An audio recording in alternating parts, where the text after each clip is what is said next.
Носителите на пратеничките листи на Социјалдемократскиот сојуз денес ги посетуваат населените места во рамките на своите изборни единици, каде пред граѓаните представуваат дел од нивната предизборна програма. Партискиот лидер и носител на листата во четвртата изборна единица, Зоран Заев во Росома најави дека по смената на власта државата ќе гарантира откуп на земјоделските производи. Откупот и цените за праските, грозјето и остатокот од земјоделското производство кој што се обработува во овој земјоделски крај е со катастрофални последици. Ова време завршува и државата набрзо ќе обезбеди пласман на земјоделското производство, истакна Заев. Неговата заменичка Радмила Шеќеринска, која предводи листата во петата изборна единица, пак во Дебарца порача дека нивна цел е зголемување на минималната плата на 16.000 денари, а просечната плата да достигне 30.000 денари.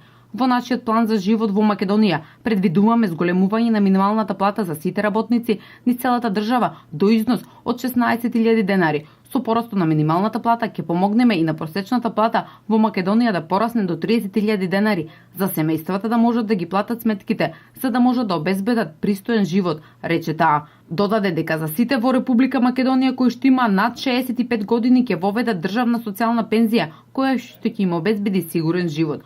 Социјалдемократскиот сојуз и Коалицијата за живот во Македонија продолжуваат и денес со представување на изборната кампања, каде што ќе одржат митинзи во Свети Николе и Велес.